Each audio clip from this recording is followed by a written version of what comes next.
नमस्कार मंडळी, नवीन एका इंटरेस्टिंग व्हिडिओमध्ये सर्वांचं मनापासून स्वागत आहे. मित्र, महाराष्ट्रातील संजय गांधी निराधार अनुदान योजनेच्या लाभार्थ्यांपैकी दिव्यांग व्यक्ती असतील, विधवा महिला असतील, ज्येष्ठ नागरिक असतील, आजारी व्यक्ती असतील, या सर्व लाभार्थ्यांसाठी ही व्हिडिओ अतिशय महत्त्वाची असणार आहे. मित्रांनो, सकाळी आपल्याला एक आनंदाची बातमी राज्य सरकार प्रशासनाने दिली की एप्रिल महिन्याचा हप्ता लाभार्थ्यांच्या खात्यामध्ये जमा करण्यासंदर्भात नोटिफिकेशन जाहीर केली. म्हणजे एप्रिल महिन्याचा हप्ता कधी येणार या संदर्भात जो लाभार्थ्यांच्या माध्यमातून प्रश्न विचारला जात होता तो ठिकाणी स्टॉप झालेला आहे.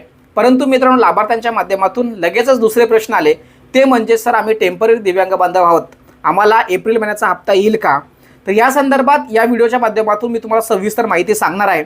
त्याचबरोबर जे सामाजिक न्याय विशेष विभागाच्या जे लाभार्थी आहेत त्यामध्ये संजय गांधी निराधार, दिव्यांग विधवा पेन्शन योजना असेल, श्रावण बाल असेल, वृद्धपकाल असेल, या सर्व लाभार्थ्यांसाठी सुद्धा राज्य सरकारच्या माध्यमातून एक महत्त्वपूर्ण शासन निर्णय जाहीर झाला आहे. आणि या शासन निर्णयाच्या माध्यमातून कोणाला लाभ मिळणार आणि कोणाला लाभ मिळणार नाही, टेम्पररी दिव्यांगाच्या संदर्भात राज्य सरकारने कोणती भूमिका घेतलेली आहे याविषयी संपूर्ण माहिती देण्यासंदर्भात राज्य सरकारच्या माध्यमातून शासन निर्णय जाहीर करण्यात आलेला आहे. यापूर्वी सुद्धा शासन निर्णय जाहीर केला की टेम्पररी दिव्यांगांना आम्ही पुढील कोणत्याही योजनेचा लाभ देणार नाही अशा पद्धतीचं सांगण्यात आलंय.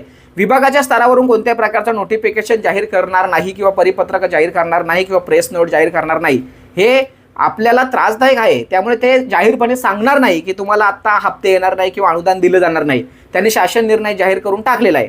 परंतु एक महत्त्वपूर्ण शासन निर्णय आणखी निघालेला आहे. तो शासन निर्णय सुद्धा समजून घेणं खूप गरजेचं आहे. जे आत्ता काही नवीन लाभार्थी या योजनेसाठी फॉर्म भरणार आहेत त्यांच्यासाठी राज्य सरकारने स्पष्टपणे सांगितलंय की टेम्पररी दिव्यांगांना आम्ही पुढील हप्ते किंवा योजनेचा लाभ दिला जाणार नाही. आणि या संदर्भात जो शासन निर्णय जाहीर झाला आहे तो शासन निर्णय तुम्हाला स्क्रीनवरती मी दाखवतोय. हा शासन निर्णय अतिशय महत्त्वाचा आहे, कारण यामध्ये वेगवेगळे निकष या योजनेसाठी राज्य सरकार प्रशासनाने गृहीत धरलेले आहेत किंवा तयार केलेले आहेत आणि त्याची माहिती आपल्याला असणं खूप गरजेचं आहे. या शासन निर्णयामध्ये एक महत्त्वाचा पॉईंट तुम्ही विसरता कामा नाही, तो समजून घेणं खूप गरजेचं आहे. तर त्या पॉईंटमध्ये, त्या मुद्द्यामध्ये नेमकं काय म्हटलंय ते या ठिकाणी पाहूया. तिसरा मुद्दा या ठिकाणी बघा, शासकीय, निमशासकीय, स्थानिक स्वराज्य संस्था. आता स्थानिक स्वराज्य संस्था म्हणजे काय, तर ग्रामपंचायत, नगरपंचायत किंवा पंचायत समिती ह्या ज्या स्थानिक स्वराज्य संस्था असतात व इतर संस्थांमार्फत, म्हणजे त्या प्रायव्हेट असो किंवा सरकारी असो, कोणतीही संस्था असो, त्या संस्थांच्या मार्फत मासिक, त्रैमासिक, सहामाही लाभ घेत असलेली व्यक्ती, तसेच बघा पुढे एक अतिशय महत्त्वाचा मुद्दा आहे, तसेच तात्पुरत्या स्वरूपात दिव्यांग असलेली व्यक्ती, म्हणजे कोणती, टेम्पररी दिव्यांग धारक. तात्पुरत्या स्वरूपात दिव्यांग असलेली व्यक्ती म्हणजे टेम्पररी दिव्यांग व्यक्ती विशेष सहाय्य योजनेसाठी पात्र असणार नाही. स्पष्टपणे सांगितलंय, टेम्पररी दिव्यांग यापुढे विशेष सहाय्य योजनेसाठी पात्र असणार नाही. दिव्यांग लाभार्थ्यांना विशेष सहाय्य योजनेचा लाभ घ्यायचा असेल तर त्यांच्याकडे UDID कार्ड, डिसेबल सर्टिफिकेट असणे अनिवार्य आहे, लक्षात ठेवा. आणि जर समजा ते पात्र असून सुद्धा त्यांना जर लाभ मिळाला नाही तर त्याची जबाबदारी ही नायब तहसीलदार किंवा तहसीलदार यांची असणार आहे. तर अशा पद्धतीनं हा महत्त्वाचा मुद्दा या ठिकाणी त्यांनी स्पष्टपणे सांगितले, लक्षात ठेवा. अगोदरचा शासन निर्णय वेगळा आणि आत्ताचा शासन निर्णय वेगळा, म्हणजे जुनं सोडूनच द्या, पण पुढील जे योजनेचे लाभ घेणार आहेत त्यांना त्यांच्या बाबतीमध्ये स्पष्टपणे सांगितलंय की टेम्पररी दिव्यांग बांधवांना सामाजिक न्याय विशेष विभागाच्या कोणत्याही योजनेचा लाभ दिला जाणार नाही. मग मित्रांनो, आता तुम्ही समजून जा नेमका काय विषय, लक्षात ठेवा. तुम्हाला एप्रिल महिन्याचा हप्ता येईल किंवा नाही येणार याविषयी तुम्हाला उत्तर मिळालं असेल, बरोबर का नाही? आपण सुद्धा विभागाशी माहिती घेतोय, परंतु प्रॉपर अशी 100% खात्रीशीर माहिती समोर येताना दिसत नाही की लाभ यांना मिळणार नाही. आणि ते सांगणार पण नाही, लक्षात ठेवा, ते नाही माहिती सांगणार.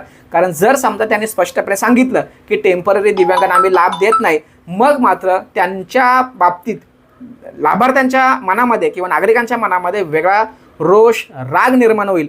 आणि हे सरकारसाठी आणि त्या शासनासाठी किंवा विभागासाठी हे त्रासदायक, डोकेदुखी ठरणार. म्हणून डायरेक्ट त्यांचं हप्ते हळूहळू बंद करायचे असा निर्णयासंदर्भात हे वेगवेगळे शासन निर्णय समोर येत आहेत. आता येणाऱ्या हप्त्यांमध्येच आपल्याला समजेल की बाबा हप्ते देणार किंवा नाही देणार, लक्षात ठेवा. मलाही 100% याविषयी खात्रीशीर माहिती तुम्हाला देता येत नाही, पण 2 शासन निर्णय त्यांनी स्पष्टपणे जाहीर केलं आहे की आम्ही लाभ देणार नाही. मग आता आपण काय समजायचं हे समजून घेणं खूप गरजेचं आहे. लाभार्थ्यांपर्यंत ही माहिती पोहोचून द्या. अशा पद्धतीचे शासन निर्णय येत आहेत आणि जे नवीन लाभ घेण्यासाठी फॉर्म भरत आहेत त्यांनी तर मात्र विसरूनच जा. त्यांनी स्पष्टपणे नवीन निकषच दिलेले आहेत आणि त्या निकषामध्ये स्पष्टपणे सांगितलं की आम्ही टेम्पररी दिव्यांगांना लाभ देणार नाही.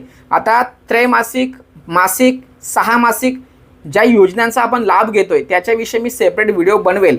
मग तेही तुम्हाला माहीत असलं पाहिजे की बाबा आपण या योजनेचा लाभ घेतोय तर मग आपल्याला जे काही अनुदान दिलं जातं, हप्ते दिले जातात ते दिलं जाणार नाही. मग हे घ्यायचं का ते घ्यायचं हे ठरवण्यासाठी आपण सेपरेट व्हिडिओ बनवू. अशा पद्धतीने राज्य सरकार प्रशासनाच्या माध्यमातून या लाभार्थ्यांना हप्ता दिला जाणार नाही किंवा लाभ दिला जाणार नाही हे या ठिकाणी स्पष्ट होतं आहे. सर्वांना ही व्हिडिओ पाठवा जेणेकरून त्यांनाही कळेल की नेमकं सरकार शासन काय करतंय. भेटूया पुढील व्हिडिओसह. तोपर्यंत धन्यवाद. जय हिंद, जय महाराष्ट्र.